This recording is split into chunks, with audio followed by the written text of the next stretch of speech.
Alhamdulillah kita dapat bersama lagi pada pagi ini untuk meneruskan kuliah Sahih Bukhari. Rasanya kita telah sampai ke bab ini 68. Sebab sebelum ni pun nota tak sempat disiapkan. Nota 67 ni kita dah baca pun. Itu tanpa nota juga, tengok di skrin tu. Hari ni pun nota belum siap lagi. Sebenarnya banyak dah juga dah siap, tapi saya tunggu nanti ikut 20 muka surat atau lebih, barulah kita akan bagi nota insyaAllah. Jadi hari ini kita akan baca bab ke-68. Bab ke-68. Di sini pun notanya panjang pada ini. Saya tidak pasti hari ini kita sempat habiskan ke atau tidak bab ke-68. Tapi kita tengoklah dulu. Muka surat 191 Babur rajul ya'tammu bil imam wa ya'tammu an-nasu bil ma'mum. Wa yudhkaru 'ala an-nabiy sallallahu alaihi wasallam i'tammu bi wal ya'tamma bikum man ba'dakum. Wa bihi qala hadathana Qutaybah bin Sa'id qala hadathana Abu Muawiyah 'an al-A'mash 'an Ibrahim عن الأسود عن عائشة قالت لما ثقل رسول الله صلى الله عليه وسلم جاء بلال يؤذنه بالصلاة فقال مروا أبا بكر أن يصلي بالناس فقلت يا رسول الله إن أبا بكر رجل أسيف وإنه متى ما يقم مقامك لا يسمع الناس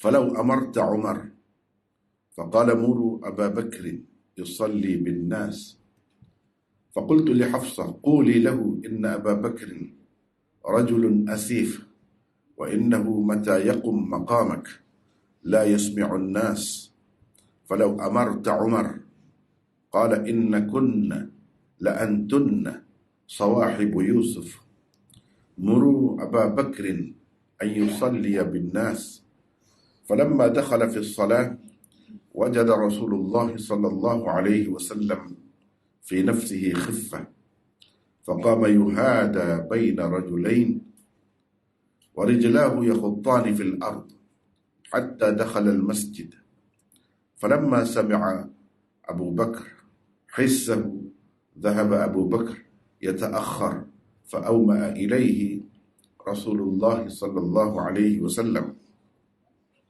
فجاء رسول الله صلى الله عليه وسلم حتى جلس عن يسار أبي بكر فكان أبو بكر يصلي قائما وكان رسول الله صلى الله عليه وسلم يصلي قاعدا يقتدي أبو بكر بصلاة رسول الله صلى الله عليه وسلم والناس مقتدون بصلاة أبي بكر radhiyallahu anhu.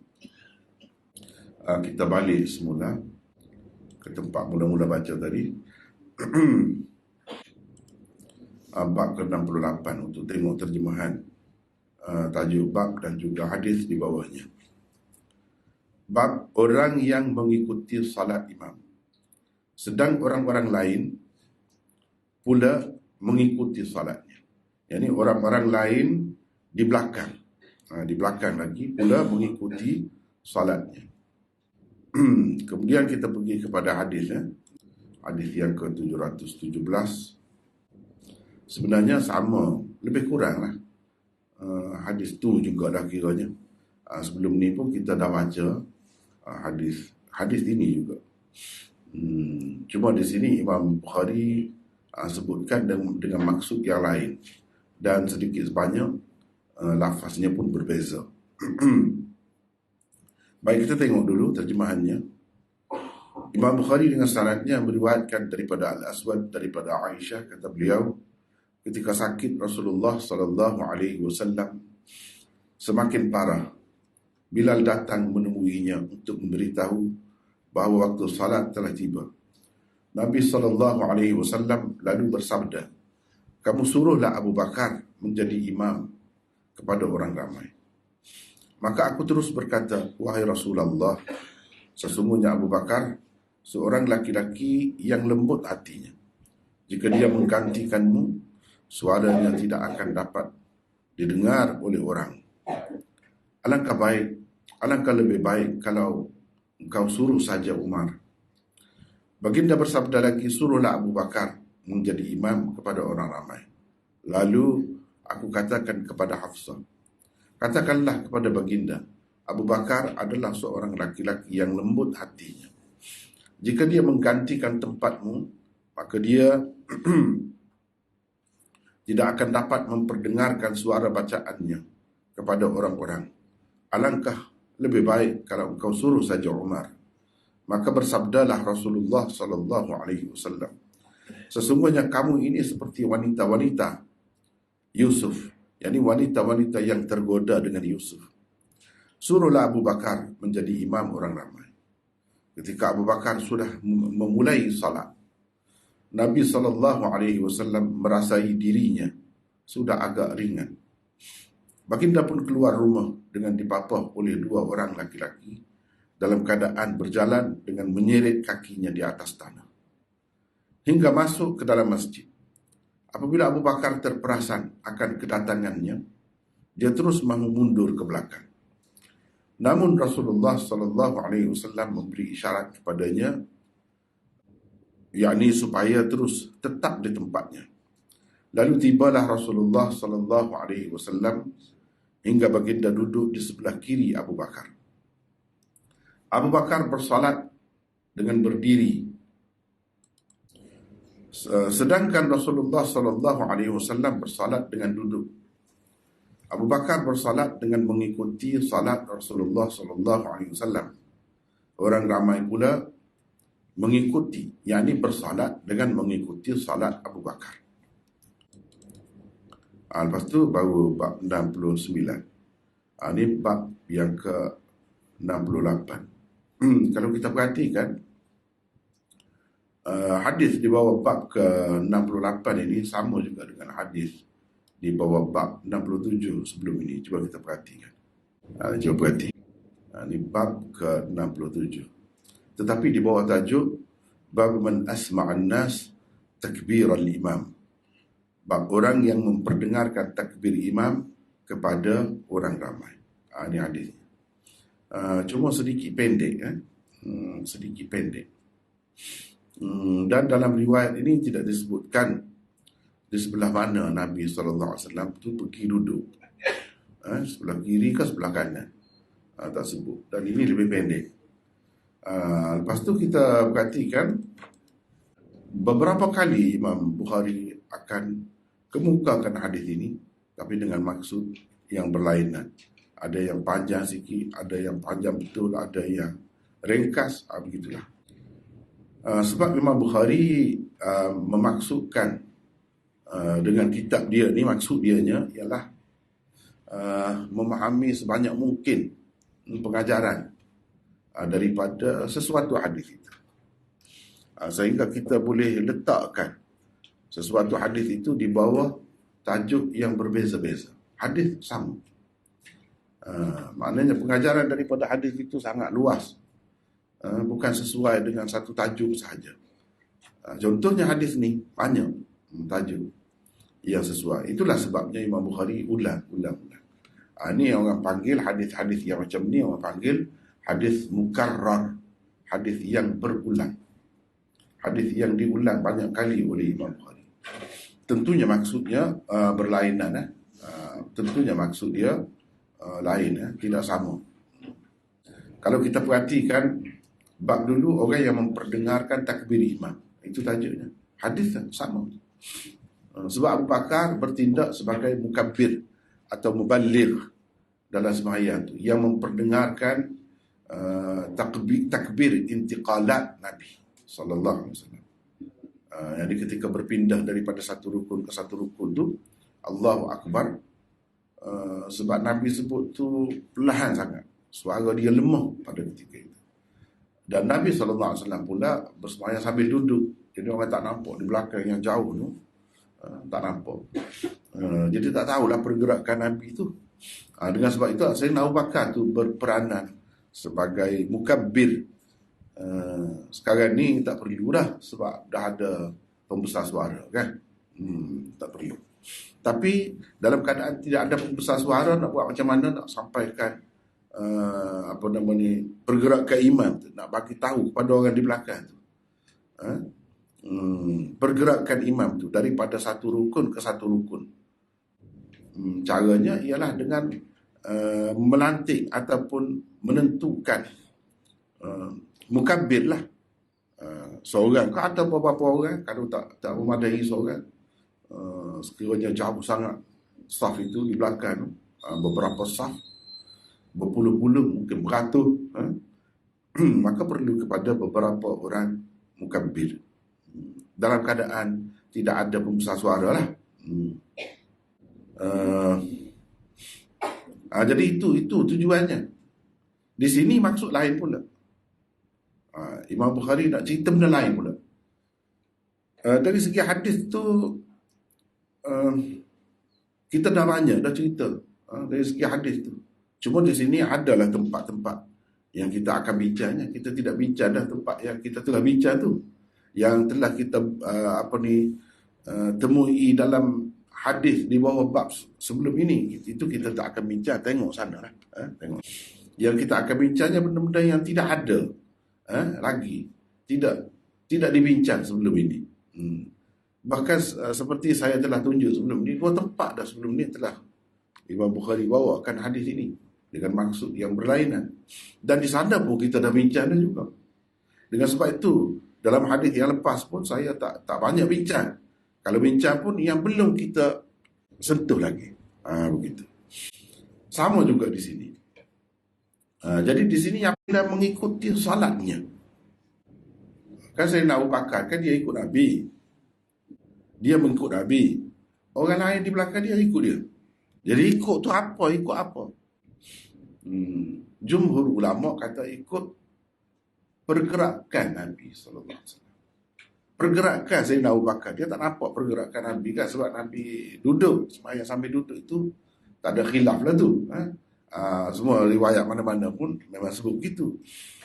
Jadi Abu Bakar ini sebagai makmum, bukan sebagai imam. Nanti kita akan bincang, iya ke bukan sebagai makmum, tak ada khilaf ke? Itu kita akan bincang lah. Panjang hadis itu. Jadi kalau kita terima. Ini mengikut kebanyakan ulama. Mereka katakan Sayyidina Abu Bakar ni ikut Nabi, mana dia jadi makmum. Ini masalah ni orang panggil. Kalau kita nak cari dalam kita hadis dalam kitab fiqh, dia panggil iqtida bit tasalsul. Itu masalah. Iqtida bit tasalsul. Yani mengikut imam secara berturut. Yani yang dikatakan imam tu bukan seorang. Pelik ke tu? Dia nak bawa satu idea yang pelik. Walaupun kita mungkin tak biasa dengar lah, orang mengaji pun jarang bertemu. Sebab benda ni jarang pendapat.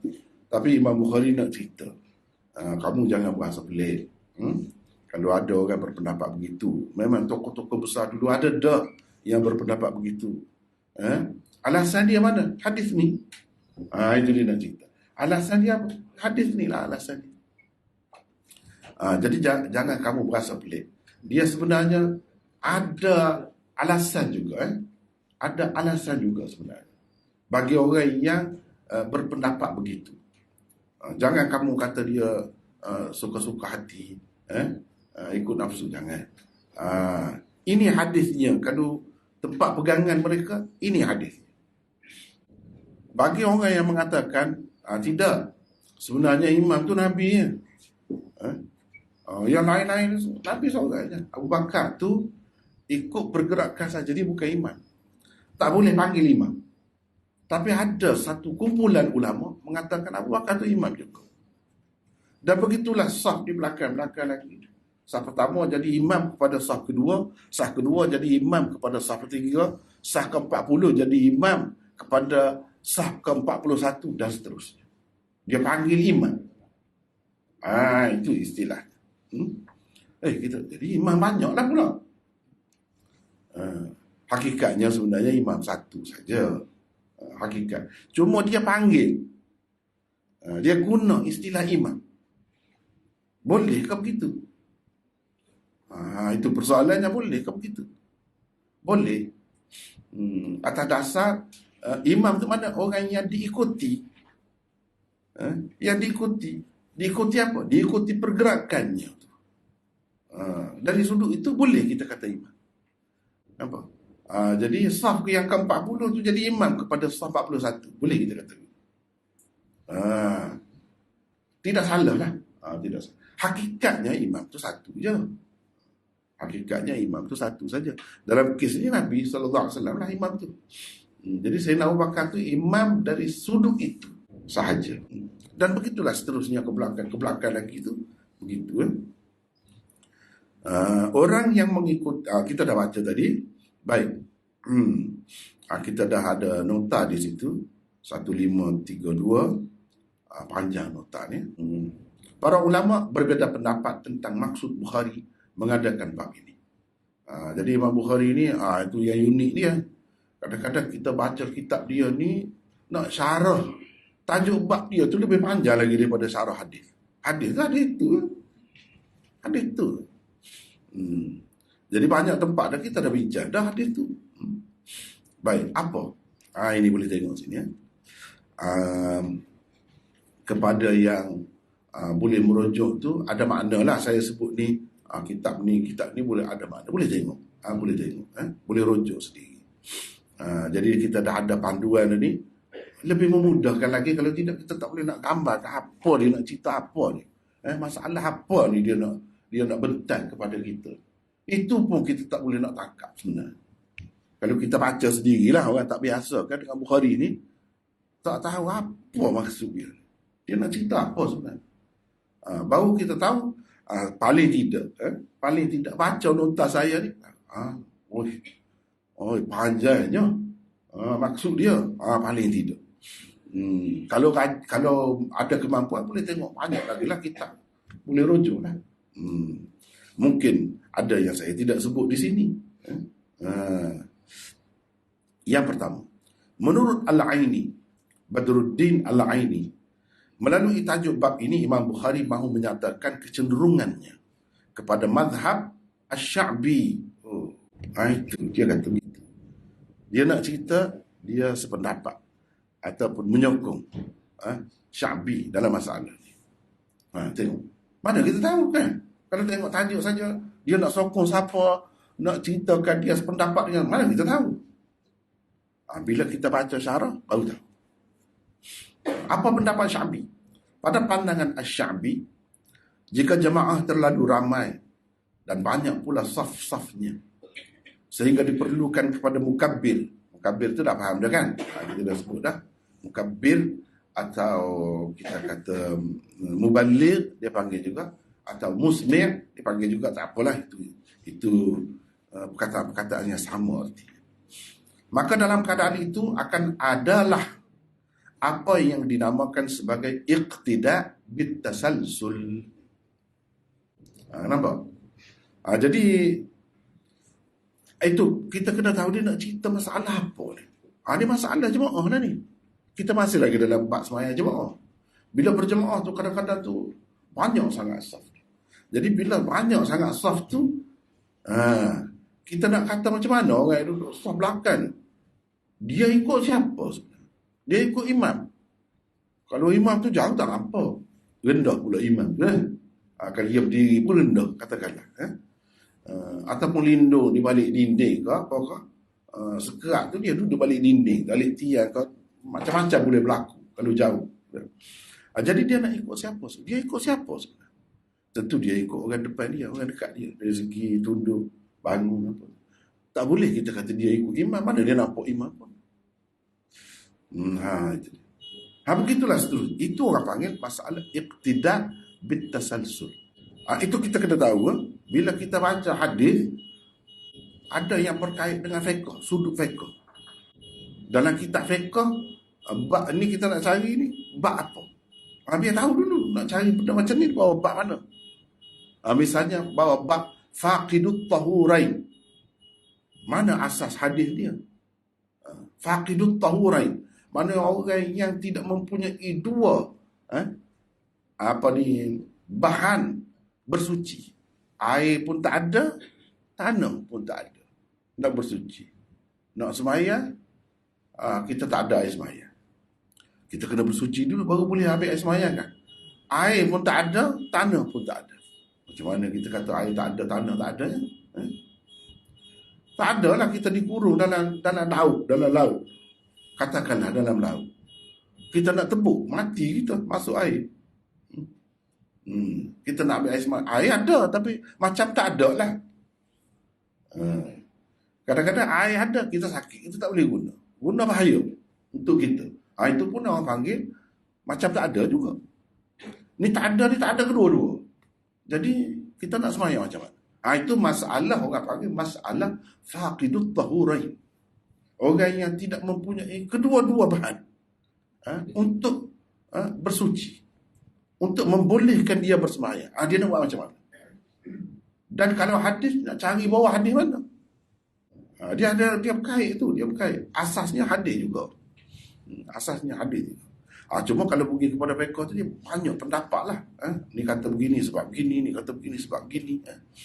Ini yang kita nak belajar hari ini ialah masalah iqtida' bitasalsul namanya. Itu masalah. Iaitu makmum pada saf pertama di belakang imam memang mengikut imam. Di saf pertama dia nampak imam, memang dia ikut imam. Tetapi saf-saf kedua, ketiga, keempat, ke-10, ke-30 dan seterusnya mengikut saf di hadapannya. Saf di hadapannya lah yang dikira sebagai imamnya. Yang disebut siapa imam? Ini saf depan aku lah imam aku.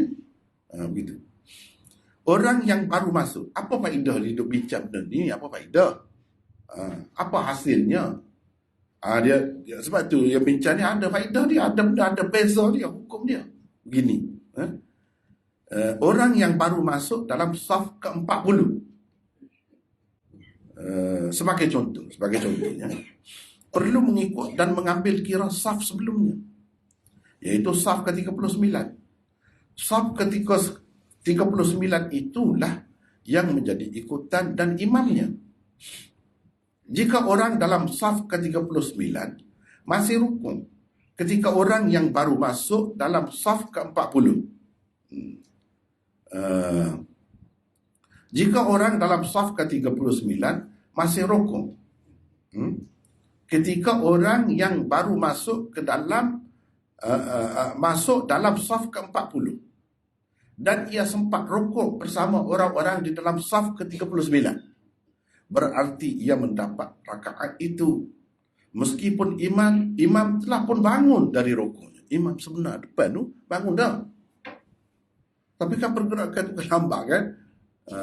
Sebab makmum ni dikehendaki kena lambat sikit daripada imam. Tak boleh lah sama mendahului imam. Jadi dengan sebab nak lambat sikit tu dia akan lambat pergerakan. Yang jauh ni tidak rokok lagi kau. Jadi dia lambat sikit. Jadi yang di belakang ni nak kira dia dapat rakaat itu, dia tidak masbuk, dia muafiq tu berdasarkan imam depan tu yang tak nampak juga ataupun saf depan ni. Jawabnya mengikut Syafi'i, dia kata mengikut orang depan dia. Kalau orang depan dia ni tak bangun lagi daripada rokok dan dia sempat subhanallah kadar tu dengan orang depan dia, bermakna dia dapat rakaat itu. Kalau imam sebenarnya dia tak lepas ada satu rakaat, dia kena tambah. Selepas imam bagi salat dia kena tambah satu rakaat. Tapi dengan sebab dia bukan nampak imam, dia nampak orang di belakang ni, saf ke-39. Jadi dia kira dia dapat. Itu faedahnya. Itu faedahnya. Tapi kalau mengikut jumhur ulama, dah yang dikira imam depan tu nampak tak kira. Itu jumhur ulama. Tapi Imam Syafi'i ni orang besar ni, bukan calon-calon orang ni. Imam mujtahid, sebelum mujtahid 4 mazhab ni dia mujtahid dah.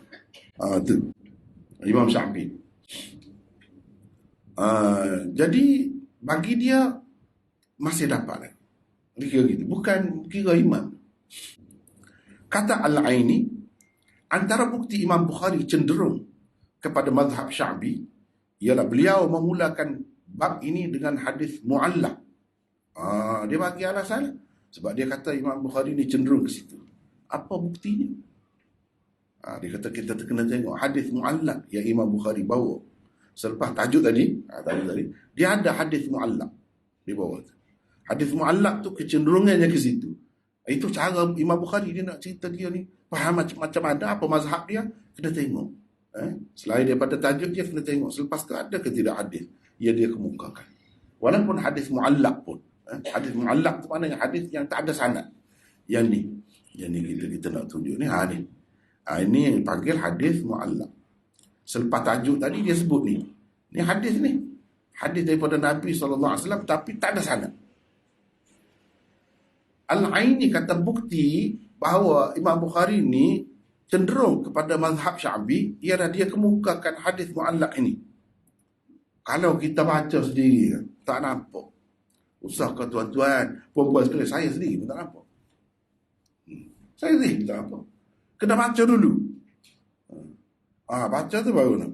Laki banyak kita baca, laki cerah. Begitulah. Kadang-kadang sebuah tu tak boleh, tak ada penyelesaian pun. Setengah-setengah dia tak bincang pun tajuk ni. Tu masuk hadis. Syarah Bukhari tu banyak, 100 lebih. Tapi setengah, berapa banyak kita pun, tak ada. Tak ada. Gitulah nak cerita. Payah nak dapat tu.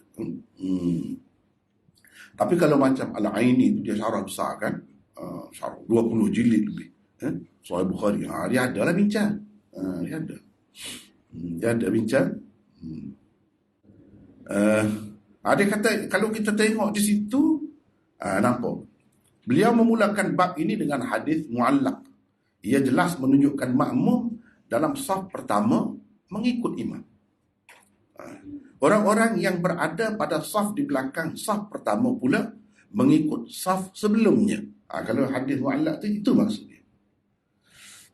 Daripada hadis mu'allaq itulah Imam Asy-Sya'bi menyimpulkan masalah iqtida' bitasalsul yang dikemukakan tadi.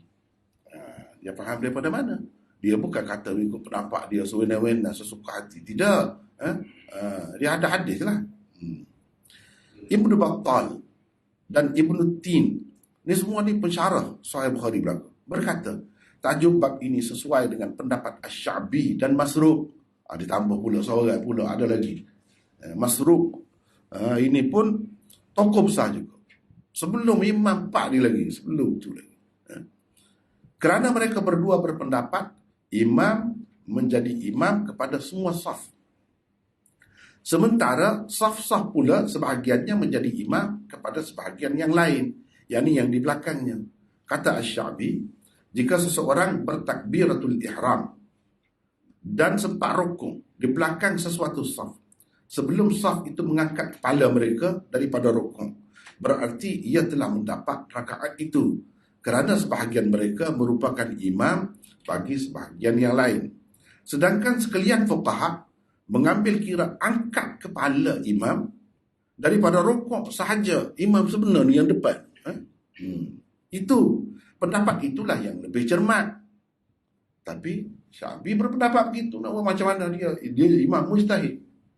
Dia faham begitu. Baik, selain mereka berdua, Ibnu Jarir At-Tabari juga berpendapat begitu.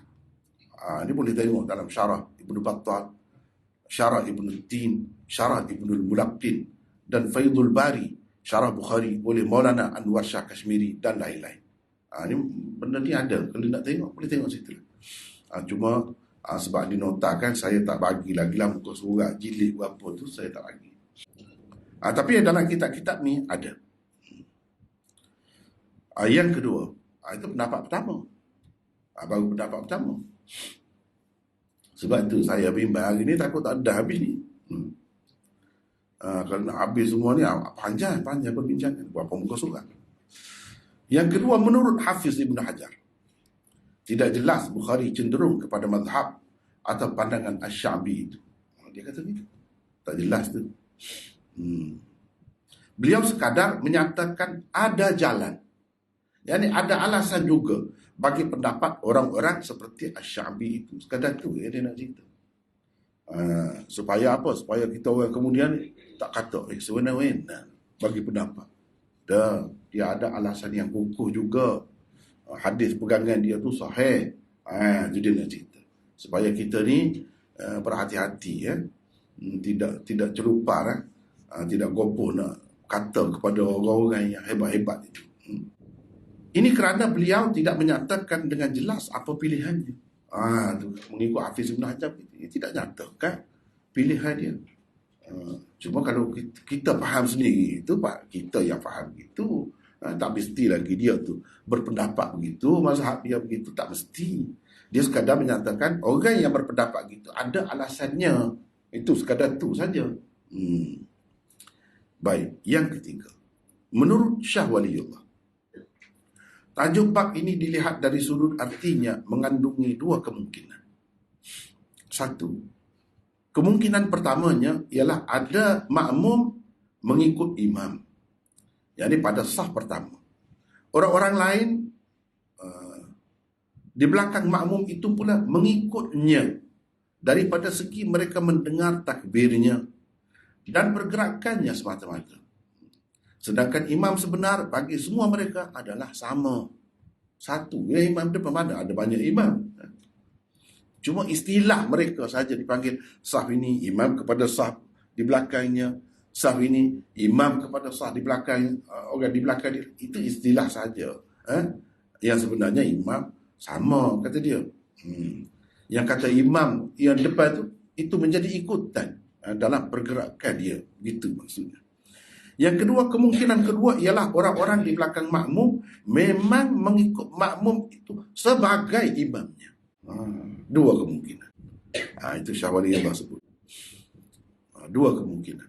Syah Waliullah ni dia tak sempat syarah Sahih Bukhari, dia tak sempat. Tapi dia sempat buat ulas, bincang tentang tajuk bab Imam Bukhari. Dia sempat. Mungkin dia bercadar juga, tapi dia tak sempatlah, tidak ditakdirkan. Tapi kalau Muwatta Imam Malik tu dua, dia syarah dua, dalam bahasa Farsi satu, dalam bahasa Arab satu. Bagi Bukhari, kedua-dua kemungkinan itu ada dalam peristiwa Nabi SAW menjadi imam kepada Abu Bakar, dan Abu Bakar pula menjadi imam kepada orang ramai. Jadi bagi Imam Bukhari, dia nak cerita kedua-dua tu ada. Boleh kita faham daripada hadis. Daripada hadis yang kita akan lihat di bawah bab ini. Adapun kata Ahmad, bahawa Ahmad maksudnya Imam Ahmad lah, bahawa Nabi SAW telah mengikut Abu Bakar dalam salat berkenaan. Maknanya Abu Bakar jadi imam, Nabi makmum. Itu pendapat Imam Ahmad. Maka itu adalah kemungkinan ketiga. Kemungkinan ketiga ini tidak diterima Imam Bukhari. Kemungkinan itu ada juga tu, tapi Imam Bukhari tak terima. Walaupun Imam Ahmad itu guru dia tak terima. Bagi dia tak betul. Yang betulnya Nabi jadi imam. Sebab itu dia tak sebut. Imam Bukhari tak sebut. Mana dia tak setuju. Dia tak ambil pendapat itu. Dia tak ambil pendapat itu.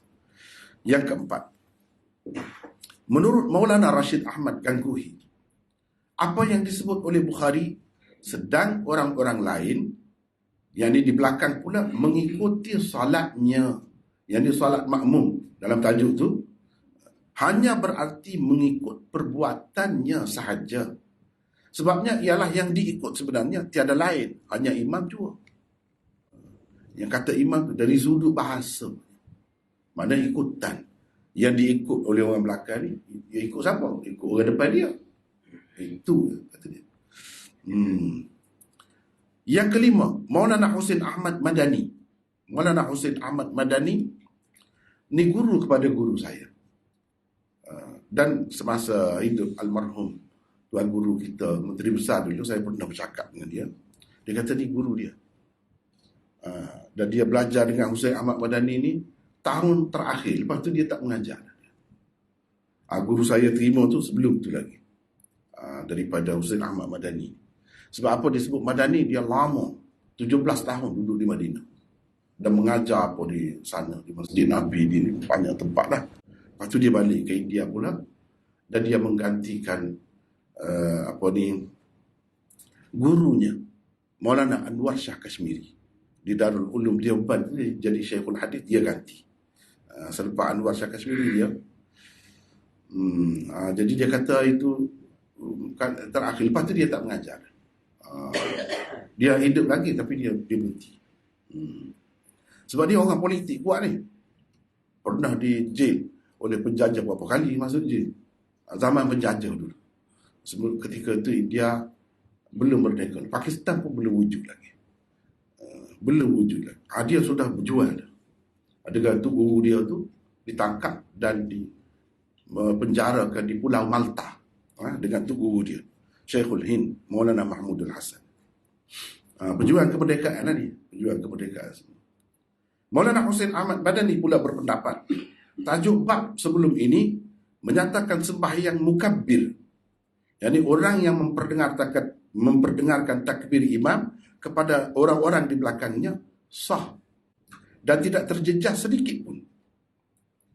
Tajuk bab ini pula menyatakan sembahyang orang-orang yang berada di saf-saf belakang yang mengikut pergerakan saf di hadapannya juga sah, harus dan tidak terjejas sedikit pun. Itu Imam Bukhari nak ceritanya, kata dia. Itu maksud dia. Hadis-hadis di bawah tajuk bab ini dan lain-lain yang mengandungi kisah Sayyidina Abu Bakar menjadi imam salat, lalu Rasulullah SAW datang dan ikut salat bersama dengan berjemaah itu, ada tiga kemungkinan. Ada tiga kemungkinan tentang kedudukan imam sebenarnya dalam salat berkenaan. Satu, imam sebenarnya bagi semua jemaah dalam salat berkenaan selepas kedatangan Nabi SAW ialah baginda sendiri. Abu Bakar hanya menjadi sebagai muballigh atau penyampai dan orang yang bertugas memperdengarkan takbir baginda sahaja, tidak lebih dari itu. Yang kedua, kemungkinan kedua ialah Nabi SAW hanya menjadi imam kepada Abu Bakar sahaja.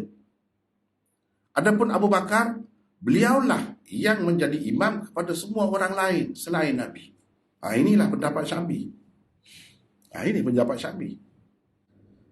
Kemungkinan ketiga adalah pilihan Ahmad, yakni Imam Ahmad.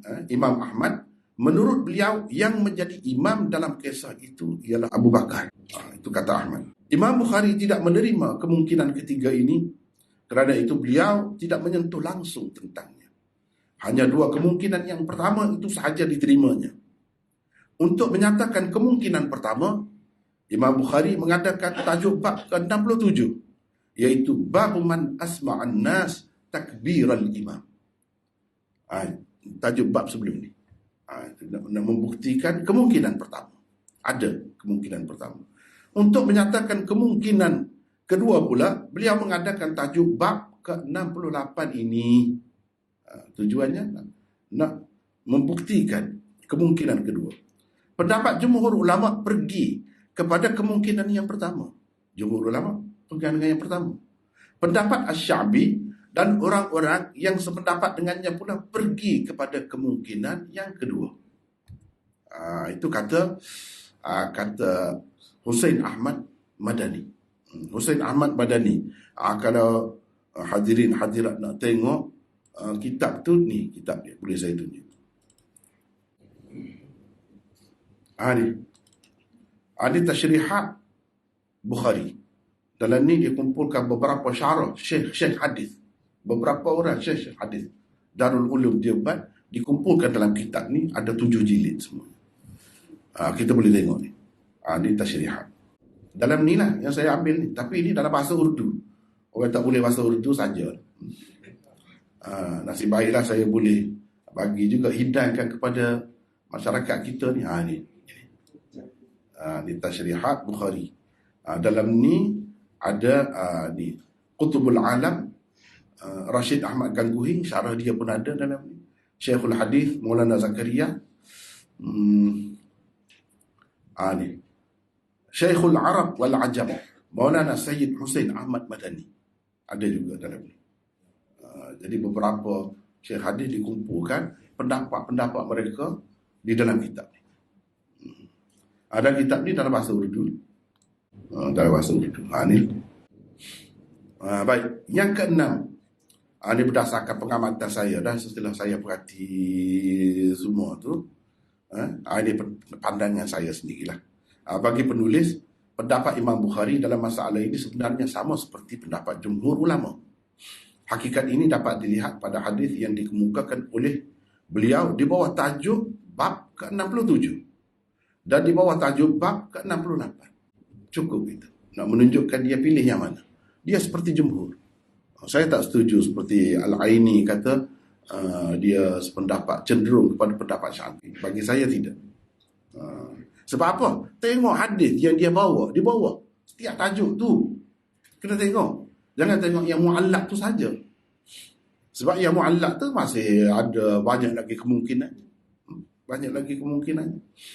Kedua-duanya menunjukkan Nabi lah. Saya terpaksa kena sengkan tu kan. Kalau tidak, nama Nabilah pula. Perempuan bernama Nabilah pula kan. Susah Rumi ni kan.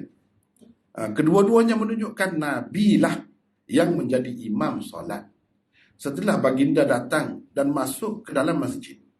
Abu Bakar hanyalah menjadi mukabbir dan muballigh sahaja bagi takbir intiqalat baginda sallallahu alaihi wasallam. Baik, kita tengok. Ini bukti bahawa Imam Bukhari seperti jumhur ulama. Jadi kalau kata ikut Abu Bakar, ikut pergerakan saja imamnya Nabi sallallahu alaihi wasallam. Bukan Abu Bakar jadi imam, Nabi. Tengok. Baik, kita tengok hadis ini. Cuba kita tengok ni. Ini hadis 713. Faja'a Rasulullah sallallahu alaihi wasallam hatta jalasa an yasari Abi Bakar. Rasulullah memari duduk sebelah kiri Abu Bakar. Sebelah kiri Abu Bakar. Duduk sebelah kiri menunjukkan dia jadi imam tak? Sebab kalau kita sembahyang seorang kan, dua orang, makmum duduk sebelah kanan, imam duduk sebelah kiri kan.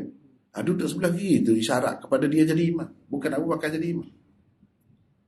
Kalau tidak, dia jadi makmum duduk sebelah kiri. Sedangkan Habib kan, Ibnu Abbas duduk sebelah kiri, dia tarik kan. Kita dah belajar dah tu. Itu saja sudah menunjukkan Nabi jadi imam. Lepas tu jelas lagi. Abu Bakar bersembahyang sambil berdiri. Rasulullah sallallahu alaihi wasallam bersembahyang sambil duduk. Abu Bakar mengikut solat Rasulullah. Tengok. Jelas sebut. Abu Bakar yaqtadi bi salati Rasulullah. Ikut sembahyang Rasulullah. Maknanya Rasulullah adalah imam. Wan nas muqtaduna bi salati Abi Bakar. Sini tempat pegangan Syafi'i. Orang ramai mengikut solat Abu Bakar. Tapi Imam Bukhari dan jumhur ulama faham orang ramai ikut sembahyang Abu Bakar, ikut pergerakannya saja. Bukan ikut sebagai dia tu sebagai imam dah. Mana boleh imam dua? Apa lagi kalau imam tu 30? Mana boleh? Imam seorang saja. Jadi ini menunjukkan jelas Abu Bakar mengikut Nabi. Jadi orang lain ikut Abu Bakar tu ikut apa yang dia sebut. Kita tahu ini bangun dah ni daripada rokok, sami Allahu liman hamidah misalnya. Tahulah. Itu bangun daripada rokok. Baik, kalau kita tengok hadis sebelum ni. Sebelum ni di bawah bab 67 ni bab orang yang memperdengarkan takbir imam kepada orang ramai. Hadis yang di bawah ni cuba kita perhatikan. Bila Abu Bakar nampak Nabi mari, dia nak undur ke belakang. Nabi SAW isyarat supaya dia tak usah undur lah. Dia tetap di situlah. Tetapi Abu Bakar undur juga ke belakang. Dan Nabi SAW duduk di samping Abu Bakar. Hadis ni tak sebut sebelah kiri ke sebelah kanan, tak sebut. Tapi di samping, dekat Abu Bakar. Dan Abu Bakar memperdengarkan kepada orang takbir. Maknanya dia hanya memperdengarkan takbir kepada orang. Yang menjadi mukabbir ni bukan imam. Bila diperlukan mukabbir, yang kuat, angkat suara kuat tu bukan imam. Diperlukan kepada mukabbir tu sebab imam tu suara dia tak kuat, ataupun dikhawatiri orang yang jauh tu tak dengar suara dia sendiri. Jadi pada beberapa jarak di belakang tu adalah seorang mukabbir, supaya orang yang jauh tu dengar. Jadi mukabir itu dia boleh kata kuat. Imam tak perlulah kata sekuat itu. Jadi bila Abu Bakar ni berperanan sebagai mukabir, kita tahulah dia tu bukan imam. Dia makmum. Jadi jelaslah Nabi juga yang jadi imam. Nabi juga yang jadi imam. Kalau kata orang ikut apa? Ikut. Bukan sebut orang menjadikan Abu Bakar tu sebagai imam. Tak ada sebut pun situ. Kalau kata sebut, kita kena pakai imam tu dengan makna lughawinya dari segi bahasa. Maknanya yang diikut, yang di perbuatannya. Bukan diikut niat dia sebagai imam. Jadi makna dua pula ada. Tidak begitu. Jadi daripada hadis yang dikemukakan oleh Imam Bukhari ini, kita dapat tahu Imam Bukhari seperti jumhur ulama juga. Seperti jumhur ulama juga dalam masalah ni. Dia tidak sependapat dengan Syafi'i. Dia sekadar nak menyatakan pendapat orang yang seperti Syafi'i itu dia ada alasannya. Ada tempat pegangannya. Tempat pegangannya mana? Yang kita tengok dalam hadis tadi lah. Orang ramai muqtaduna yaqtaduna bi Abi Bakar. Orang ramai ikut Abu Bakar. Bila ikut, yang diikut tu orang panggil apa? Imam lah. Gitu. Maknanya bagi Imam Bukhari, dia bagi jalan lah, dia tolong Syafi'i. Tolong cerita kepada orang ramai apa hujah Syafi'i. Dan kalau dia pakai begitu pun ada jalan lah. Ada munasabah. Begitu sekadar tu ya. Dia tidak nak kata nak pilih pendapat itu, tidak. Sebab hadisnya jelas ya, dia bawa di bawah kedua-dua tajuk itu menunjukkan Abu Bakar pun jadi makmum juga seperti orang-orang lain. Jadi yang menjadi imamnya ialah Rasulullah sallallahu alaihi wasallam. Baik. Itu satu masalah iaitu masalah al-iqtida' bit-tasalsul. Lepas tu baru kita pergi kepada riwayat ta'liq, riwayat mu'allaq. Ini riwayat mu'allaq. Maksudnya disebutkan daripada Nabi sallallahu alaihi wasallam sabdanya, ikutilah aku, yakni sebagai imam, dan biarlah orang-orang di belakangmu mengikutimu. Kamu, maknanya orang di saf depan tu, ikut aku, dan biar orang belakang tu ikut kamu. Kan? Mana kamu tu jadi imam lah kepada orang di belakang tu. Bila kata ikut kamu, mana kamu tu biar jadi imam lah. Tapi kita kena faham, imam tu dari segi bahasa Arab saja, bukan imam dari segi istilah. Kalau imam dari segi istilah satu ya. Imam dari segi orang mengikut dia, begitu. Baik, kita tengok di sini ada nota 1533 ya, 1533. Riwayat ta'liq ini dikemukakan oleh Muslim dengan sanadnya daripada Abi Nadrah, daripada Abi Sa'id Al-Khudri. Kata beliau, anna Rasulullah sallallahu alaihi wasallam ra'a fi ashabihi ta'akhuran faqala lahum taqaddamu fa'tammu bi wal ya'tamma bikum man ba'dakum la yazalu qaumun yata'akhirun hatta yuakhirahumullah. Bermaksud bahawasanya Rasulullah sallallahu alaihi wasallam pernah melihat sahabatnya terkebelakang, yang ni lambat, slow nak mari sah pertama. Pernah dia tengok gitu, duduk belakang, slow, lambat-lambat, nak mari ke depan. Maka baginda bersabda kepada mereka, tampillah kamu ke hadapan untuk mengikutiku.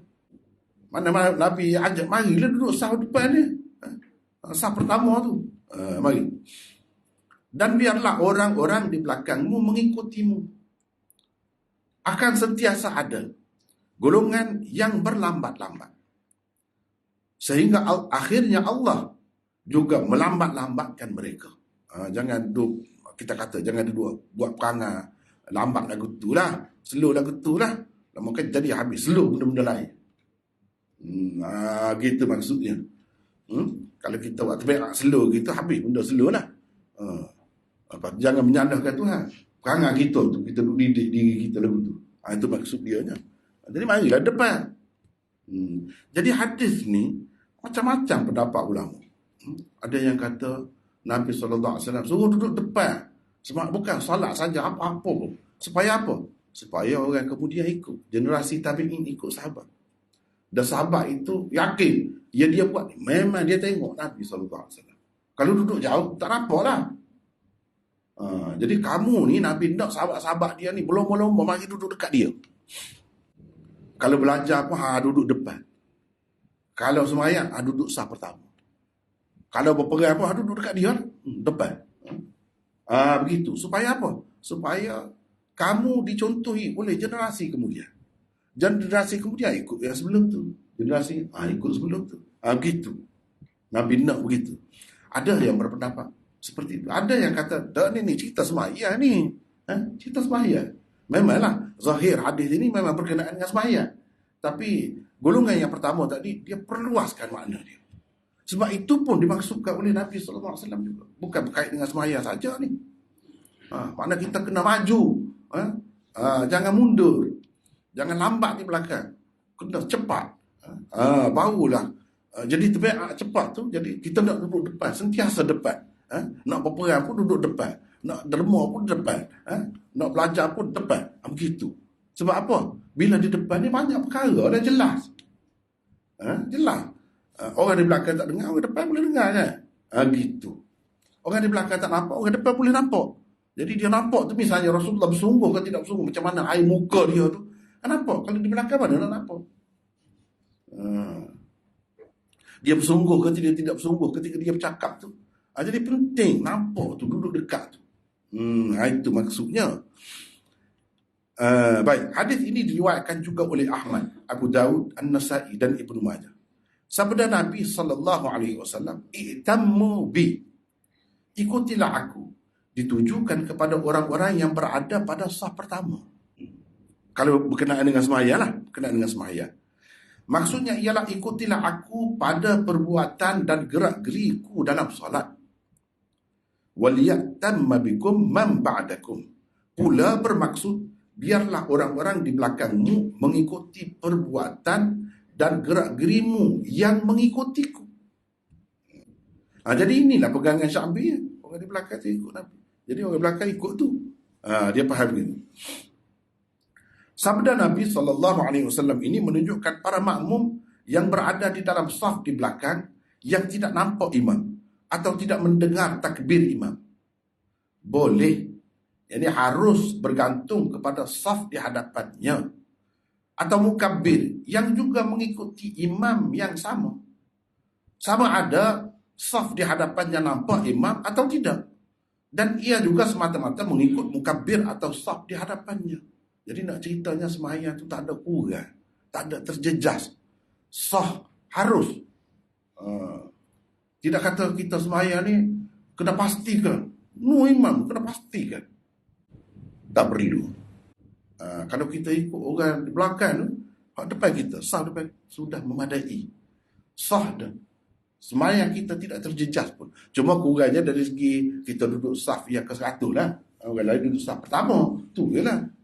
Tapi dari segi sembahyang tu sendiri, tak ada terjejas dengan sebab tu.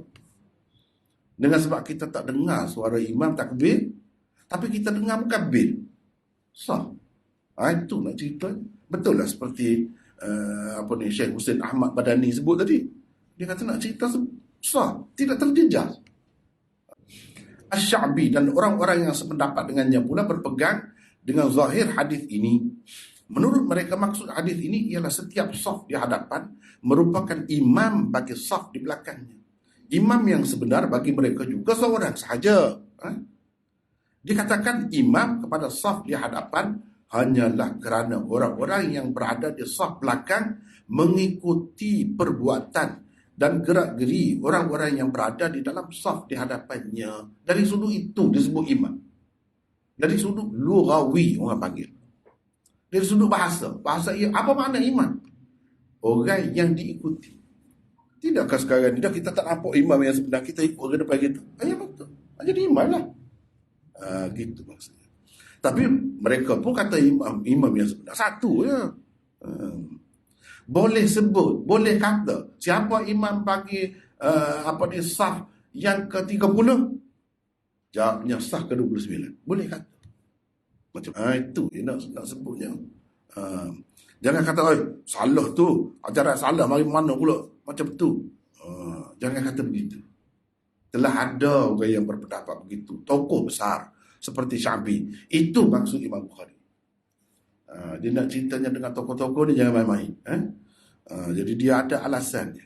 Kalau kita tidak mendalam, kita tidak pergi sedalam itu tak payahlah. Gitu. Jangan duduk sangka buruk lah.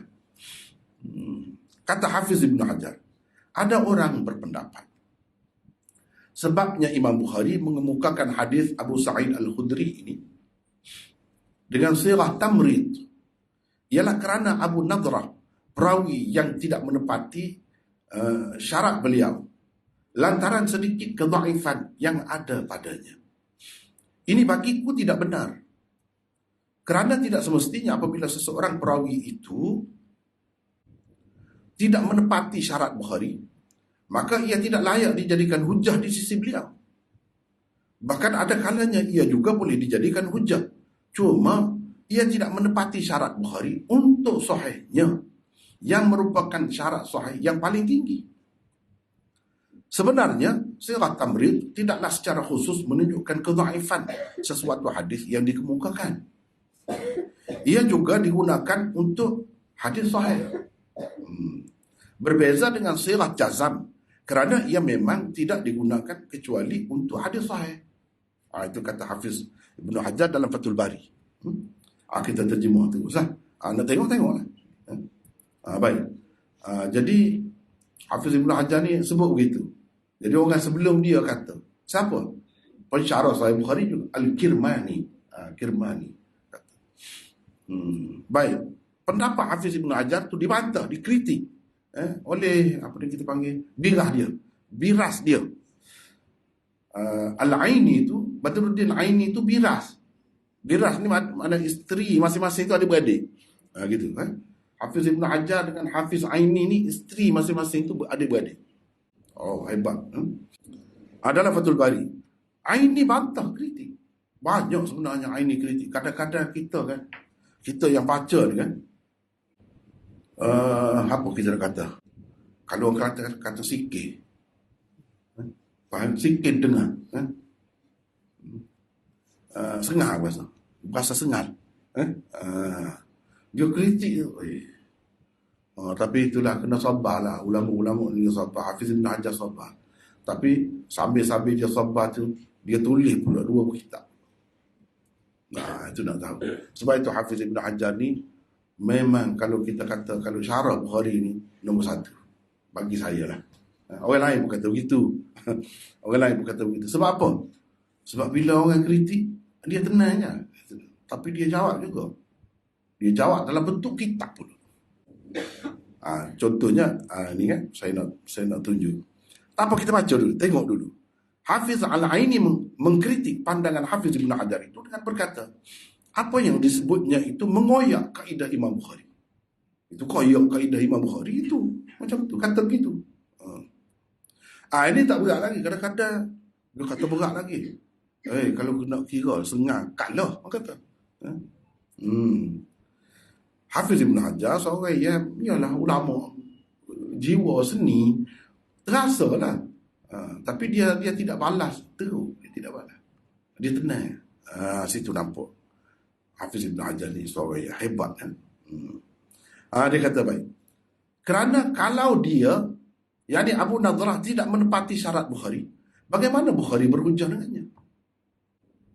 Kalau masih berhujah dengannya, maka tiada lagi faedah syaratnya itu. Abu Nadrah yang meriwayatkan hadis tersebut daripada Abu Sa'id Al-Khudri memang tidak menepati syaratnya. Dia terima.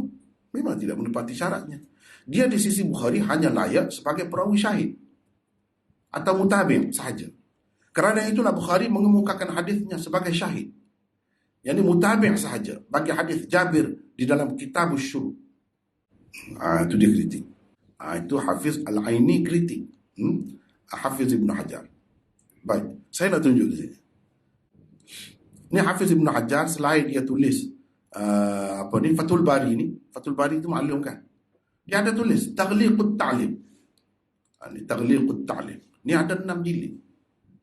Mana-mana riwayat ta'liq dalam Sahih Bukhari tu kan, macam ni yang kita sebut tadi, riwayat mu'allaq, dia bincang pula dengan detail dalam kitab ni.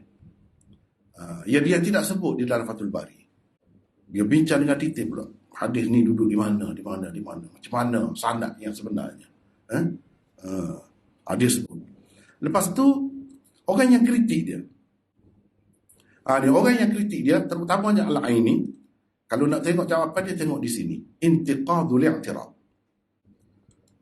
Itu kitab dia. Membatalkan kritikan. Pembatalan kritikan.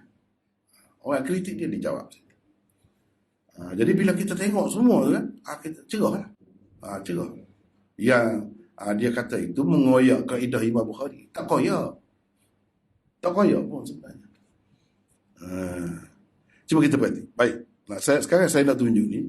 Ni yang dikatakan sebagai ni.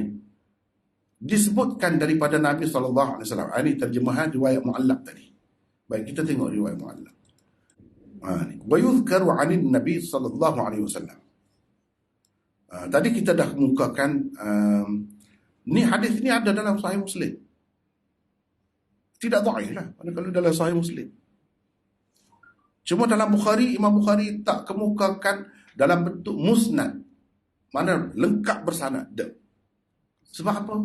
Sebab bagi Bukhari dia tidak menepati syarat dia untuk Sahih Bukhari. Bukan dia kata dia hadis ni dhaif dah. Hadis ni tidak dhaif pun. Bahkan bagi orang lain dalam Muslim tu tinggi dah, nombor 2. Dah ada hadis tu. Dan Abu Nadrah tu okey je. Cumanya kurang sikit. Nak menepati syarat Bukhari. Imam Bukhari tak mahu dah. Tengok. Baru kita nampak betapa syarat dia tu ketat. Perawi yang ada sikit je dipertikaikan. Jadi Imam Bukhari sebut wa yuzkaru. Setengah orang dia kata ini Imam Bukhari nak isyarat kepada dhaif. Tak mesti. Hafiz Ibn Hajar kata ini orang panggil sirah tamrid. Yuzkaru. Kalau yadhkuru itu sirah jazam. Ini kepada yang belajar bahasa Arab dia tahulah. Mana kalau guna dengan sirah majhul, tak kira lah madhi majhul ke atau mudhari' majhul ke, tak kira lah. Itu maknanya sirah tamrid. Kalau guna bina ma'ruf, orang panggil yadhkuru ke misalnya, itu orang panggil sirah jazam. Hafiz Ibn Hajar pun akui memang kalau sirah jazam digunakan untuk mengisyaratkan kepada hadis sahih. Sirah tamrid kadang-kadang isyarat kepada hadis dhaif. Tapi kadang-kadang tidak begitu. Kadang-kadang dia nak cerita hadis ini sekadar tidak menepati syarat dia. Bukan bermakna ia tidak sahih pada penilaian orang lain. Dan pada penilaian dia pun sahih. Cuma tidak menepati syarat untuk kitab dia yang ni. Sebab tidak menepati syarat dia itulah dia tidak kemukakan dengan sanad penuh seperti Muslim tu. Dia hanya kemukakan secara ta'liq saja dan dengan sirah tamrid. Sebab itulah. Jadi dia telah membezakan. Jadi seseorang yang Hafiz Aini dia kata dah terima sahih. Kenapa dia tak kemukakan dia dengan sanad dalam bentuk musnad? Seseorang yang begitu. Jadi kita jawab bagi pihak Hafiz Ibn Hajar, iaitu kenapa Imam Bukhari tak begitu? Sebabnya bagi dia tidak menepati syarat Bukhari lah. Kalau menepati syarat dia bolehlah kemukakan dengan sanad penuh tu dalam bentuk musnad. Ini dia sebut dah ni, nak menunjukkan tidak menepati syarat dia. Tapi jangan kamu simpulkan, jangan kamu buat kesimpulan bahawa bagi Imam Bukhari hadis ni dhaif. Tak mesti. Banyak lagi hadis dhaif, hadis sahih yang tidak ada dalam Sahih Bukhari. Cuma kesahihan dia tu tidak menepati kitab Sahih Bukhari itu saja. Bukan makna dia tidak sahih. Sama juga dengan hadis ni sahih. Kalau sahih boleh jadi hujah lah. Kalau daripada awal lagi kita kata hadis ni dhaif, jadi Syafi'i buat hujah macam mana? Syafi'i itu tokoh besar. Dia tahulah hadis ni dhaif ke tidak dhaif.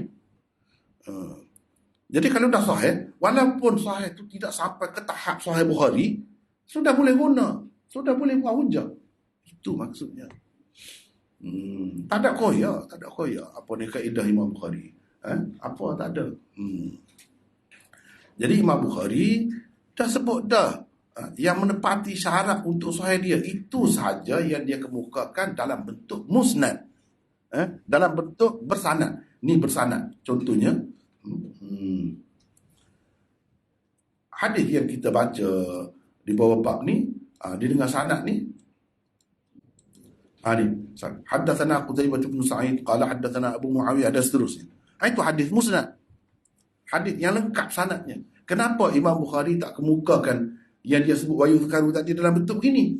Padahal dia tahu sanad dia. Dia tahu.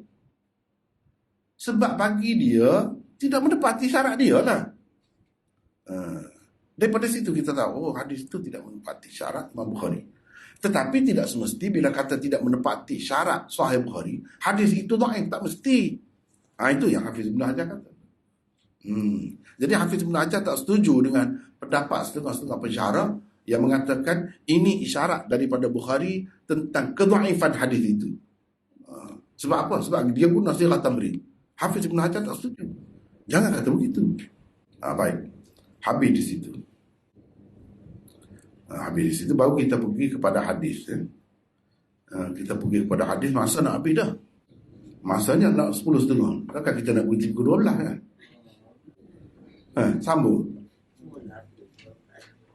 Semula pula ni. Ni baru pergi kepada hadis. Pergi kepada hadis tu panjang pula. Cerita benda lain pula lah. Cerita benda lain pula. Antaranya ialah berkenaan dengan Nabi SAW pergi sembahyang tu, dia duduk. Semua timur duduk. Dalam peristiwa ni, dia duduk. Lepas tu imam ni duduk. Makmum semua berdiri. Boleh ke macam tu? Boleh ke macam tu? Sedangkan dalam hadis yang lain, Nabi tak bagi macam tu. Kalau imam duduk, kamu duduk. Dah ada arahan begitu dalam hadis yang lain. Kenapa sahabat-sahabat ni tak duduk? Itu satu masalah. Itu satu masalah. Itu yang kita akan bincangkan. Kalau panjang pula situ. Mazhab ni begini, mazhab ni begini, mazhab ni begini. Imam Bukhari, apa mazhab dia? Apa pandangan dia dalam masalah ni? Ada lah pandangan dia. Imam Bukhari sendiri, apa pandangan dia? Dia adalah pandangan dia. Itu panjang. Ikut mana-mana pun kebanyakan ulama mengatakan bila Nabi pergi duduk sebelah kiri, maknanya bila Nabi jadi imam. Bila kita terima Nabi jadi imam, dia sembahyang Nabi duduk. Jelas semua terima. Tak ada khilaf itu. Timbullah masalah. Sebab Imam Malik kata tak boleh. Tak sah sembahyang. Imam kalau duduk tak boleh jadi imam. Dulu lagi tak boleh. Begitu. Tak boleh jadi. Dia kena jadi imam, kena orang berdiri, orang kuat. Maksud imam tu kena kuat, bukan orang lemah. Itu bagi dia. Lepas tu ni dia apa jawapan? Ini khusus dengan Nabi. Nabi saja boleh. Orang lain tak boleh. Itu jawapan. Kalau Imam Malik, jawapan dia begitu. Orang lain tak boleh. Dan orang lain, orang duduk tengah jadi imam, banyak perkara lah. Duduk tengah jadi imam. Mari diganti dengan dia. Tanpa sebab yang munasabah. Semata-mata dia mari. Orang lain boleh? Tak boleh. Jangan dibuat macam tu. Sebab Imam Malik kata ini cerita ni banyak khusus dengan Nabi. Peristiwa ni khusus dengan Nabi. Nabi saja. Bila dia mari, orang lain duduk belakang. Lepas tu bincang panjang. Lepas tu Sayyidina Abu Bakar tak pernah jadi imam kepada Nabi. Nabi duduk belakang. Ada ke tidak? Panjang. Jadi saya rasa tak boleh begini ni. Kalau kita bincang lagi, banyaklah. Kita kena tangguh dululah. Setakat itu. Rasanya dah boleh dah beberapa perkara kan. Dah boleh dah. Sekurang-kurangnya kita tahu dah hari ni apa ada orang panggil iqtida' bitasalsul.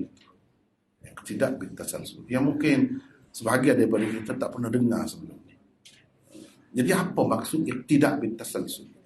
Macam kita sebut tadi lah. Wallahu a'lam. Boleh? Assalamualaikum warahmatullahi wabarakatuh. Waalaikumsalam ya. Nak tanya, pasal ambil wudhu, Ustaz. Wudhu perempuan kan, katanya yang pasal rambut dekat sideburn kita ni kan, perempuan tu dia termasuk anggota wudhu tak, Ustaz? Ada yang perlu kita keluarkan ke, apa kalau panjang kita perlu gunting ke, supaya sebab dia tu anggota wudhu. Itu masalah khilaf juga. Tapi kebanyakan ulama kata dia termasuk dalam ruangan muka kan. Kalau muka mana yang kena masuk? Termasuk dalam ruangan muka. Jadi kena basuh lah. Jadi orang yang ada panjang tu kena jagalah. Kena jagalah. Basuh jugalah. Jangan tak rata air tu kan.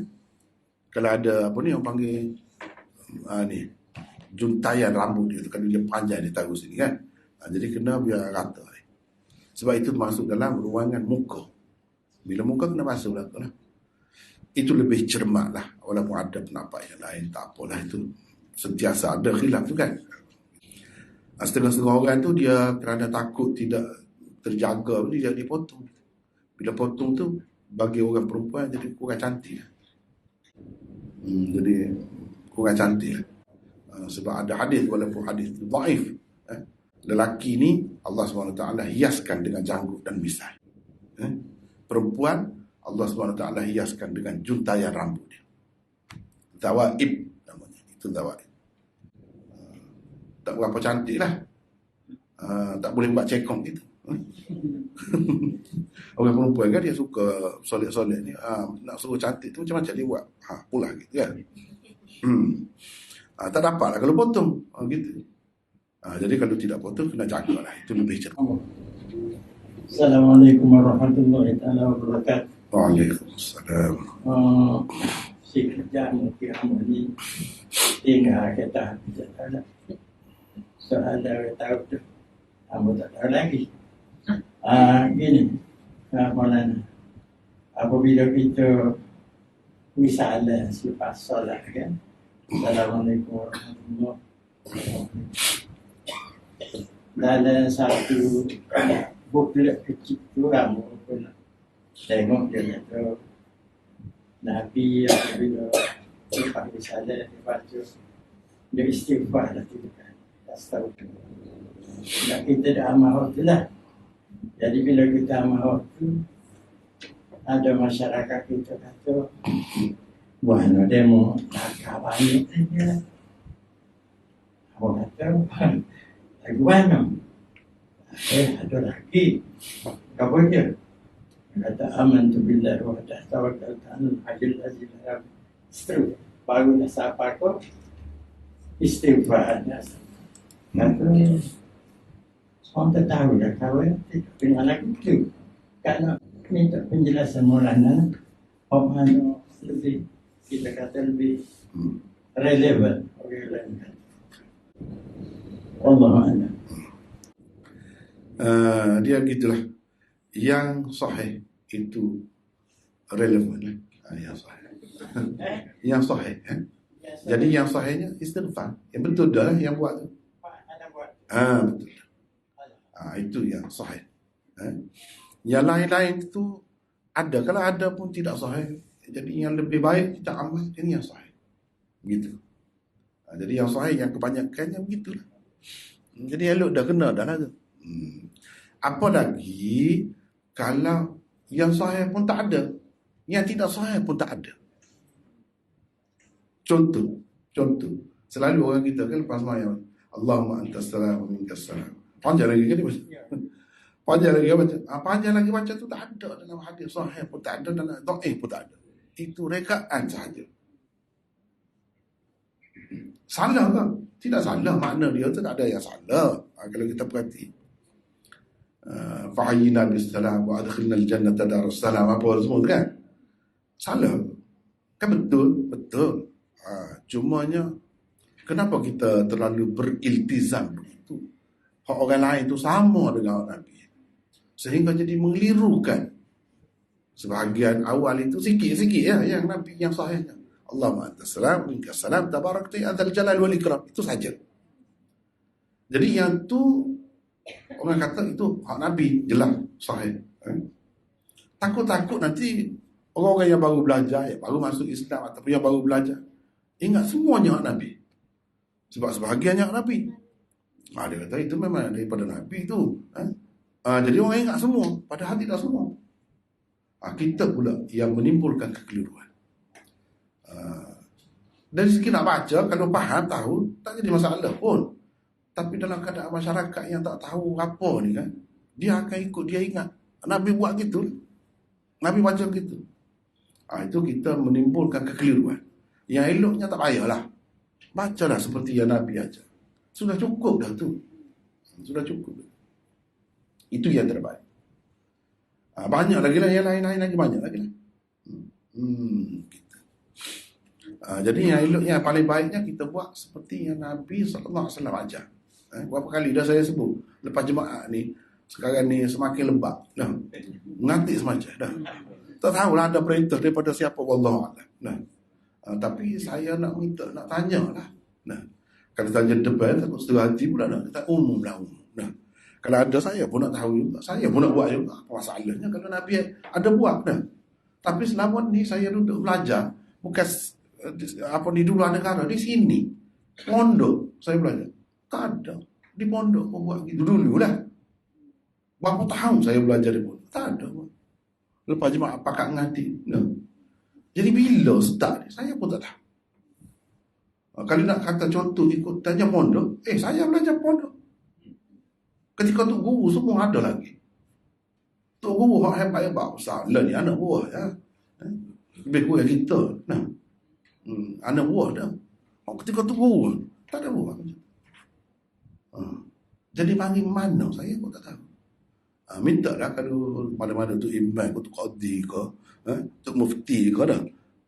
Saya pun tak tahu juga. Jadi orang kita ni suka buat-buat. Tu saya tak suka. Bila saya balik Malaysia ni tengok, mengikut yang kita belajar, mengikut yang kita duduk tu, ulama-ulama besar, ahli-ahli besar, tidak gitu. Jadi macam mana kita ni muda-muda suka buat benda ibadat ni. Doa ikut suka kita, ibadat cara kita, selawat tu ibadat, kita paling rendah sambil-sambil tu dah. Mari mana benda ni? Pakai dalam masjid. Suatu ketika ni ada lagi, wallahualam tak tahu. Benda-benda gini ni sepatutnya kita kena tanya diri kita yang kita buat tu ambil mana. Tak takut ke? Tuhan akan tanya kita esok. Yang kita kata kita sayang Nabi, buat maulud jangan kira lah. Sayang Nabi lah. Apa makna sayang Nabi? Kalau aku ikut serah nak buat. Sepatutnya kita, Nabi ada buat. Kalau Nabi buat, aku nak buat. Gitulah orang sayang kepada Nabi. Sepatutnya begitu. Dia macam nak lawan golongan, satu golongan. Demo tu kata tak ada, kita nak buat. Ikut. Supaya demo tu kata suruh, dia tak ada buat suruh. Mula dia buat sekarang, dia buat dua hari. Jadi nak lawan siapa? Nak lawan siapa? Ni merugikan diri sendiri belakang. Tu tak ada dulu. Kadang-kadang saya tengok terkejut juga. Orang ngaji sekolah lah ni lebih hebat daripada orang ngaji pondok dulu. Sebab gini, saya pun ngaji pondok juga. Tak ada semaya duha jemaah. Sekolah ada buat yang wajib budak-budak. Mari mana? Pondok pun tak ada. Tak sekira lah ngaji luar negara ni memang tak ada dah tu. Kalau tempat kita pun tak ada. Tak ada gitu mau. Kena baca Yasin dulu, kena baca. Kita ni ngaji pondok dulu. Kalau tempat kita ni rojokan lah pondok ni. Kita pondok. Tapi tak ada buat. Dia mari mana? Pada pandang. Jadi menambah-nambah agama ni. Jadi orang sekolah lebih hebat lagi mengamalkan agama ni. Kalau lagu tu. Daripada orang ngaji di pusat pengajian Islam. Baik dalam negeri atau luar negeri. Jadi gitu pula. Pelik. Saya pun tak faham. Nak pergi ke mana? Apa tujuan? Dia tidak berasa cukup dengan hak Nabi. Mudah je. Kalau kita kata, kalau benda ni kan, baik, apa Nabi tak buat dulu. Dia kata, ni Wahabi dia kerja lagu tu. Wahabi selalu. No. Maknanya Nabi tak ajar benda molek. Maknanya tak sempurna. Nabi tidak menyampaikan ajaran Islam sepenuhnya. Dia akan jadi gitu. Tak fikir kau tu. Tak fikir kau. Dia akan jadi Nabi tu tak ajar sepenuhnya. Sehingga ada benda yang rupanya pahala banyak. Nabi tak buat. Dia tak ajar sahabat dia. Tak pernah buat. Gitu ke Nabi? Itu orang panggil susu agama. Dan Tuhan istihadat sempurna. Al-yauma akmaltu lakum dinakum. Sempurna dah agama. Ni cara tidak sempurna lagi ni. Itu bahaya. Dia tak khabar tu. Dia buat kalau tak khabar. Kalau kita khabar, tanyalah tu. Jadi tak sempurna lagi kan. Lama-lama kalau orang bangun, orang tak ingat adik sekali dah. Dia kata tengok, tak ingat. Itulah pula dia jadi gitu. Bahaya tu. Anggap kurang. Anggap orang ni tak suka pada ibadah, tak suka berzikir macam-macam. Padahal kita buat. Kita yang mengadakan benda tu kan. Nak lawan siapa? Tu sebenarnya silap banyak. Tak ada cara lah orang tu ni ikut Nabi tu. Nabi ada buat ke situ je. Orang-orang yang nak ikut sunnah ni dia ada duduk situ je ada. Kalau Nabi ada buat tak ada jadi masalah. Kita pun nak tahu. Kita pun nak buat. Pakai-pakai royak. Tetapi masalahnya kita pun tak tahu. Mari mana? Bila dia ada? Saya tahunya kalau sampai saya mengaji pondok dulu, maulud ni mula maulud kan. Dan dia maulud dan hari. Tengok. Apa mana waktu kan? Apa mana waktu? Jadi itulah kata baik je masyarakat. Dia sebab tu dia kena kembali ke pangkal jalan. Itu tersasul lah tu. Telanjak lah tu. Balik ke pangkal jalan. Baru betul, baru kena. Kalau tidak, tak su lah. Tak su. Sekadar tu lah. Dan dia tamu perdana pula. Ngantik. Ya. Ada perdana? Perdana. Lepas Jumaat? Ngantik perdana. Tidak pernah biasa. Tidak Jumaat. Lagi soalan-soalan terbuka. Kita terbuka untuk ni. Okey. Bagi-bagi boleh. Ya. Assalamualaikum. Waalaikumsalam. Lepas tu pengusaha suara itu tak berfungsi. Jadi Muslim dia tengok gerakan dan gerakan juga. Tapi Muslimat sebab ada tabir, bila tak dengar suara imam apa dia tak nampak gerakan, dia tu mungkin betul. Muslimat ni dia buat sembahyang berasingnya ada suara imam untuk Muslimat sahaja. Jadi untuk dia itu Muslim ni buat sebab nampak itu. Macam mana? Akhir tadi. Muslimat dia buat sembahyang berjemaah sesama Muslimat sahaja sebab tak dengar suara imam dan tak nampak imam. Maknanya nak mufaraqah ke ataupun nak Dia buat berjemaah sama-sama Muslimat dari satu masjid. sepatutnya masjid ni kalau mengikut mazhab Syafi'i pun dia mesti kena tengok, dia mesti kena nampak. Barulah boleh berjemaah sekali walaupun bangunan tu dia lain, tapi dia mesti kena nampak. Ada sudut-sudut yang nampak. Begitu. Kalau tak nampak tak boleh, memang tak boleh daripada awal lagi. Ataupun tempat-tempat yang mereka tu kalau lelaki lah terpisah, dia kena ada yang tempat bersambung. Tak boleh putus. Atau kalau putus pun nampak.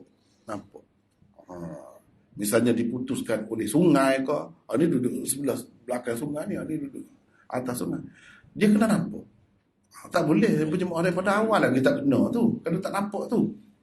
Nampak dengan mata lah. Bukan nampak tu. Kalau nampak tu tak boleh. Sebab apa? Bila mati tak nampak dah. Dia kena, sebab itulah bila orang sembahyang perempuan kan, sama ada setengah-setengah tempat tu dia buat sebelah kan, perempuan tu sebelah. Setengah-setengah tu di belakang. Dia mesti kena buka sikit pada masa sembahyang tu. Tak buka tak boleh. Seorang nampak tak apa dah. Yang lain tu ikut dia lah. Gitu. Kalau seorang pun tak nampak, memang tak boleh daripada awal lagi. Tak sah. Tak sah. Kalau buat masjid tu tak kena lah macam tu. Sepatutnya dia kena menyediakan keadaan tadi. Kalau terpisah betul begitu, kena suku lah, tak boleh bersama dah dengan lelaki tu. Kalau keadaan tadi lah, keadaan tadi kan memang kita berasingan. Tapi apa maknanya buat di satu masjid? Contoh yang paling dekat Masjid Muhammadi lah kan, dia macam bangunan dia terpisah kan. Adakah tak nampak langsung? Tak nampak langsung lah. Dengan mata kepala ni orang sebelah. Nampak kan? Nampak. Jadi kalau nampak tak apa. Dia tengok dalam skrin. Dia tak di. Dia juga. Skrin tu untuk membantu saja. Tapi ada ke dalam ramai-ramai tu, misalnya sah pertama ke. Kau tak nampak semua. Nampak skrin saja. Kalau tak nampak skrin saja tak boleh. Tak boleh. Itulah. Okey, ada lagi soalan? Okey. Assalamualaikum. Waalaikumsalam. Kita ni makmum masjid. Bila imam berbagi salam, kita bangun. Tiba ada orang baru nak sembahyang, duduk sebelah kita takbir yang buat mana syarat dia nak jadi imam. Jadi boleh. Boleh lah bagi orang yang kata boleh. Kalau mazhab Syafi'i apa memang boleh lah. Bagi orang yang kata tak boleh, tak boleh. Jadi kita kena tahu kita ikut yang mana. Atas kita. Sekarang ni kita dah belajar, kita dah tahu. Misalnya Imam Malik kata tak boleh. Imam Abu Hanifah kata tak boleh. Kalau kita bermazhab Hanafi, tak boleh. Tapi kalau orang Syafi'i, biasa. Mazhab Ahmad, biasa boleh. Kalau kita sembahyang sunat, orang mari belakang, nak menjumpa orang kita, dia kena pada mati dia solat wajib lah. Boleh kalau mazhab Syafi'i. Mazhab Ahmad boleh. Kalau Malik tak boleh. Kalau Hanafi tak boleh. Itulah kita kena tahu. Jadi kalau orang Hanafi misalnya dia mari, dia pun tak ikut kita. Jangan kita kata tak mau berjemaah, dia sembahyang sendiri. Sebab dia memang tak boleh. Tak tahu orang depan dia sembahyang pun. Dia kena tahu. Bagi orang yang pegangan gitulah. Bagi orang yang tidak pegang gitu, ya pegang boleh saja. Apa ni baru ni kita baru lepas maulid. Jadi seorang tu masa dia berkuliah lah, dia kata maulid Nabi tak buat tutup, dia kata nak support ini, nak support ada lagi kita, dia kata tiba-tiba anak kita beri hadiah ke dia. Tak support, dia kata support. Nabi pun begitu lagi. Dia membangun lagu tu. Jadilah mana? Ya beginilah. Dia benda ni kan, dia boleh berkembang jauh. Saya dah cerita dah sebelum ni, di Pakistan ada orang buat kek. Nak belah ni. Bukan hari jadi Nabi kan? Sebelum hari jadi Nabi. Kita ada buat sini. Boleh jadi inovasi tu dah. Akan sampai juga ke tempat kita ni akhir-akhir. Belah kek. Sebab apa? Dan ni sempena ni kek belah. Kek Nabi ni. Dia tak ada su. Sebab tu semuanya tak sah. Gini dia beza tu. Kita Nabi ni, kita buat ni dengan anggap ada pahala tu. Ada kelebihan. Agama tu. Anak tadi, kita tak ada anggap apa pun. Tak ada anggap itu sebagai ibadah, sebagai sesuatu yang boleh menghampirkan diri kepada Allah, tak ada pun. Itu beza dia. Jadi kalau hadiah tu orang biasalah anak nak bagi kaya, sehingga kalau kata nak buat hari jadi sekalipun, dia bukan ibadat, dia bukan anggap ibadat itu. Kecuali kalau agak salah. Kira berdosa. Tak boleh lah kalau macam tu. Kalau sekadar nak suka-suka boleh lagi. Tapi orang buat untuk Nabi ni, dia bukan begitu. Dengan harapan ada pahala tu, buat kebajikan tu, agama tu, ajaran agama tu. Macam tadi dia tidak ajaran agama. Kita tahu ni ini pengaruh barat. Hari jadi gapo ni. Cuma kita rasa dah tak ada masalah, kita nak buat masa tu. Gitu ya. Lain. Cumanya kalau saya tak suka. Anak nak buat hari jadi, saya tak bagi. Walaupun untuk kita, bukan untuk Nabi, untuk kita. Sebab itu budaya bukan budaya kita. Mereka buat gitu ada sebab. Nak boleh berjumpa anak-anak ni keluarga ni bukan main, susah. Masing-masing duduk masing-masing. Jadi kalau tak buat gitu, tak ada ketika berapa tu temu. Kita temu nak tiap-tiap hari tu. Mesra sangat dengan anak ni. Boy gitu gini dia pergi mari dah. Tak ada perlu. Jadi dia ada latar belakang masing-masing. Mereka buat gitu dia ada sebab dia. Kita yang tak ada sebab. Untuk apa buat? Untuk apa buat? Jadi kau usah ke hak Nabi, kita sendiri pun tak mahu. Sebab itu bukan budaya kita.